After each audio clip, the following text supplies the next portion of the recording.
धन्यवाद अध्यक्ष महोदय, आपने मुझे बोलने का मौका दिया। मैं जादवपुर लोकसभा क्षेत्र से पहली बार चुनकर इस सदन में आई हूं और मैं धन्यवाद देना चाहती हूं मेरी लीडर ममता बनर्जी और अभिषेक बनर्जी का और जादवपुर लोकसभा क्षेत्र के सारे वोटरों का जिन्होंने मुझे भारी बहुमत से जिताया और इस सदन में भेज के बीजेपी को एक पैगाम दिया कि पश्चिम बंगाल में माननीय सदन में इन नेताओं को धन्यवाद नहीं होता। आप और ये संदेश सर ये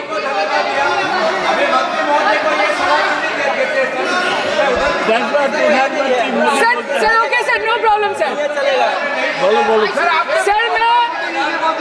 सर मैं धन्यवाद देना चाहती हूँ जादवपुर लोकसभा क्षेत्र के लोगों का जिन्होंने मुझे भारी बहुमत से यहाँ पे जिता के भेजा और ये पैगाम दिया कि पश्चिम बंगाल में नफरत की रणनीति और धोखेबाजी की राजनीति नहीं चलेगी।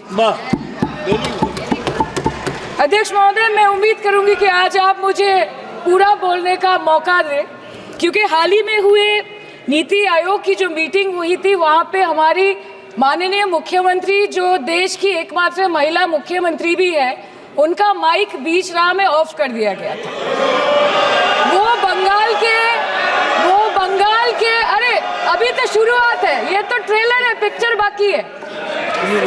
अध्यक्ष महोदय, मैं आपसे ये बोलना चाहती हूँ कि वो बंगाल के हक के लिए यहाँ पे सवाल उठाने आई थी, वो बंगाल के लोगों की बात रखने यहाँ पे आई थी, लेकिन उनका माइक ऑफ कर दिया गया। आपके माध्यम से मैं इस सदन में उपस्थित वहाँ जो बैठे हैं माननीय सदस्य, कोई भी घटना को सर एक लाइन अपन डिलीट करेंगे सर, एक लाइन सर मैं यही बताना चाहती हूँ कि बंगाल के लोगों का आगे जाके बंगाल की लोग आपके पार्टी की माइक ऑफ कर देंगे। बस एक चुनाव बाकी, आप देख लीजिएगा। Sir, all India Trinamool Congress इस सदन और इस देश का 3rd लार्जेस्ट ऑपोजिशन पार्टी है और हम आपसे धन्यवाद हम आपको देते हैं कि आपने हमको रेलवे, स्वास्थ्य, शिक्षा और आज ये पशुपालन जैसे महत्वपूर्ण विषय पे चर्चा करने का मौका दिया। लेकिन तृणमूल कांग्रेस आगे जाके देश के हर महत्वपूर्ण मुद्दे पे बात करेगा, चाहे वो चीन का अनैतिक रूप से इस देश में प्रवेश हो या वो 700 से ऊपर आंदोलन जीवी किसानों की माननीय सदस्य, आप पहली बार बोल रही हैं, मैं आपको हस्तक्षेप नहीं करना चाहता, लेकिन जिस अनुदानों की मांगों पर चर्चा सर अभी आ रहे सर नीट के घोटाले से लेके जीएसटी के बोझ तक, एयरपोर्ट की छत टूट जाने से लेके रेल पटरी से छूट जाने तक तृणमूल कांग्रेस के सदस्य, हर सांसद देश के हर गंभीर मुद्दे पर चर्चा करेंगे। बस यही आपको बोलना था। जब राष्ट्रपति महोदय ने अपने भाषण में कहा कि भविष्य में भारत विश्व का नेतृत्व करेगा और 21वीं सदी भारत की होगी, तो वहीं इस देश में कुछ ऐसे भी लोग थे जिनके दिमाग में गुलामी की मानसिकता अभी भी ऐसी पैबस थी कि वो अपना हर स्रोत बाहर से ढूंढते थे। जो कोई कहता था कि पश्चिम वाले अरब से आए, उत्तर वाले यूरोप से आए, पूरब वाले चीन से आए और दक्षिण वाले अफ्रीका से आए, तो मैं सिर्फ ये बता रहा था, इन तीनों जगहों का सिर्फ एक एक उदाहरण बताता हूं कि भारत का इन पे इन्फ्लुएंस था या इनका इन्फ्लुएंस भारत पे था। जो मैंने बताया कि अरब के लिए अरब के तमाम हिस्टोरियन, जिसमें इब्न असीर, इब्न अल खल्दूम ने लिखा है अजीदुल इल्मीन इल बिलादुल हिंद, ये अरबिक का वर्ड है जिसका मतलब होता है कि हिंद यानी भारत से cool bridge of knowledge and wisdom आती। वो भारत को मानते थे कि हमने ज्ञान यहां से सीखा है और ये कहते हम वहां से आए।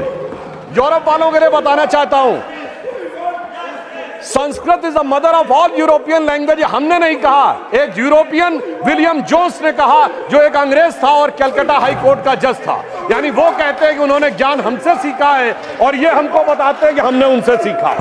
ये गुलामी की मानसिकता है। और मैं बताना चाहता हूं हमारे विरोधियों को, चाइना के बारे में एक फैक्ट है जो शायद हमारे बहुत से लोगों को ना पता हो। चाइना की संस्कृति में भारत का प्राचीन नाम जानते क्या है? मैं सभी सदस्यों को आपके माध्यम से अवगत कराना चाहता हूं। एंशिएंट चाइनीज में भारत को कहते हैं टियानजाओ, TIANZHOU। कोई जाके चेक कर ले कि चाइनीज भाषा में टियान का मतलब क्या है और जाओ का मतलब क्या है। जाऊ का मतलब होता केंद्र, जैसे हमारे यहाँ पुर है, नागपुर, कानपुर, जयपुर, वैसे ही वहां हुआनजाऊ, गुआंगजाऊ होता है। और टियान का मतलब होता स्वर्ग, यानी चाइना मानता था कि India is the centre of haven, और यह कहते हमने चीन से सीखा है। इसलिए मैं कहना चाहता हूं, अंग्रेज चले गए मगर अंग्रेजियत अभी तक नहीं गई। जिसके लिए हम लोग कभी बोलते थे कि अंग्रेज बेचारे चले गए भारत को देकर आजादी, पर अभी तक तुम गई नहीं चर्चिल दादा की परदादी, यानी अंग्रेज चले गए, अंग्रेजियत नहीं गई। इसलिए मैं इन लोगों के लिए कहना चाहता हूं कि इनके दिमागों में अभी भी वो गुलामी की मानसिकता भरी है कि न संयम व्यवस्था न एकात्मता है, भरी है अभी तक मनों में गुलामी। और वही राग अंग्रेजियत का पुराना सुनाते अभी लोग नामी ग्रामी, ये लोग उसी अंग्रेजियत के राग में फंसे हुए हैं। परंतु सभापति महोदय ने जो ये बात बताया कि भारत का एक परिवर्तन का समय आ रहा है, तो प्रधानमंत्री जी ने उसको किस रूप में आगे बढ़ाया है, मैं ये बताना चाहता हूं। यदि भारत को विश्व का नेतृत्व करना है तो नई टेक्नोलॉजी के साथ आगे बढ़ना होगा। हम विश्व की सबसे प्राचीन सभ्यता भी हैं और सबसे युवा देश भी हैं, तो डिजिटल टेक्नोलॉजी आज फ्यूचर की होने वाली टेक्नोलॉजी, इसमें कहीं किसी प्रकार का कोई कंफ्यूजन होने की संभावना नहीं है। और आप देखिए कि हमारी सरकार आने के बाद प्रधानमंत्री जी के नेतृत्व में किस ढंग से सिस्टमेटिकली उसमें मामला आगे बढ़ा। इंटरनेट के यूजर्स 2014 में 24 करोड़ थे और अब 82 करोड़ हो गए, 3 गुनी संख्या बढ़ी है। 2023 का आंकड़ा है। Phone 1.2 billion mobile phone handset के यूजर्स हो गए हैं और 67 करोड़ स्मार्टफोन के यूजर्स हो गए हैं। एवरेज स्पीड ऑफ इंटरनेट जो इनके जमाने में 1.7 मेगाबाइट पर सेकंड होती थी, वो अब 30 मेगाबाइट पर सेकंड है। और सभापति महोदय, इतना ही पर्याप्त नहीं होता है, डाटा की स्पीड के साथ डाटा की कॉस्ट भी कम होनी चाहिए। और 1 जीबी डाटा की कीमत इनके जमाने में 270 रुपए थी और वो अब घटकर 19 रुपए हो गई है, यानी 25 गुना कम किया है। ये जरूरी था कि भारत को अगर डिजिटल ट्रांसफॉर्मेशन में आगे बढ़ना है, और तब हम जाके डिजिटल ट्रांसफॉर्मेशन में 46% वर्ल्ड के हिस्से के साथ आगे बढ़ रहे हैं। और इसीलिए मोबाइल फोन के प्रोडक्शन में भी हमने लंबी छलांग मारी है। 2014 में मोबाइल हैंडसेट बनाने की केवल 2 फैक्ट्रियां थी, आज 200 से अधिक फैक्ट्रियां हैं और 4,10,000 करोड़ रुपए के मोबाइल हैंडसेट आज मैन्युफैक्चर हो रहे हैं। और जो भारत में मैन्युफैक्चर होने वाले 100% भारत में कंज्यूम भी हो रहे हैं। इनोवेशन इंडेक्स में भारत 78वें स्थान से 40वें स्थान पर पहुंच गया है। और पेटेंट जो 2014 में 4,000 थे, आज 41,000 पेटेंट हो गए। और महोदय, मैं ये बताना चाहता हूं, जब हम टेक्नोलॉजी में आगे बढ़ रहे हैं तो विश्व में भी हम किस रूप से हमारी स्वीकार्यता आगे बढ़ रही है। आज सक्षम विदेश नीति के द्वारा प्रधानमंत्री जी के नेतृत्व में, और यहां विदेश मंत्री जी स्वयं बैठे हुए हैं, भारत उस मुकाम तक पहुंचा है कि रशिया कहता है India is our traditional ally और अमेरिका कहता है India is our strategic ally. और यह बात सिर्फ बयानों तक सीमित नहीं है। रशिया से हमने S-400 एंटी मिसाइल सिस्टम लिया है जो रूस ने किसी को नहीं दिया, और अमेरिका से हमने प्रीडेटर ड्रोन लिए हैं जो नाटो के बाहर उसने किसी को नहीं दिए। आप सोचिए यह सक्षम विदेश नीति क्या संभव है कि रूस और अमेरिका दोनों अपने सबसे सक्षम हथियार भारत को देने के लिए तैयार हो।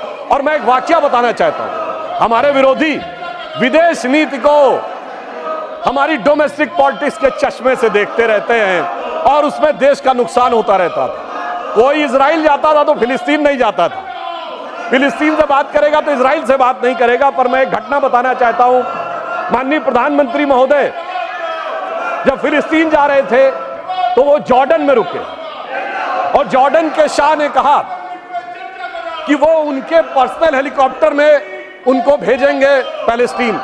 उल्लेखनीय बात यह है कि जॉर्डन के शाह हुसैन प्रोफेट मोहम्मद की डायरेक्ट डिसेंडेंसी में है। एक ही परिवार है जो प्रोफेट मोहम्मद की डायरेक्ट डिसेंडेंसी में है। और आप सोचिए, जॉर्डन का प्लेन था, हेलीकॉप्टर जा रहा था पैलेस्टीन और उसको एस्कॉर्ट कर रहे थे इजराइल के फाइटर्स। आप सोचिए, इजराइल और फिलिस्तीन कभी किसी एक देश के साथ अगर एक रूप में कभी हुए हो तो वो प्रधानमंत्री श्री नरेंद्र मोदी जी के नेतृत्व में। तो डिजिटल ट्रांसफॉर्मेशन हो या डिप्लोमेटिक ट्रांसफॉर्मेशन, दोनों में भारत एक नए सिरे से, एक नए स्वरूप में आगे बढ़ता हुआ आगे दिखाई पड़ रहा है।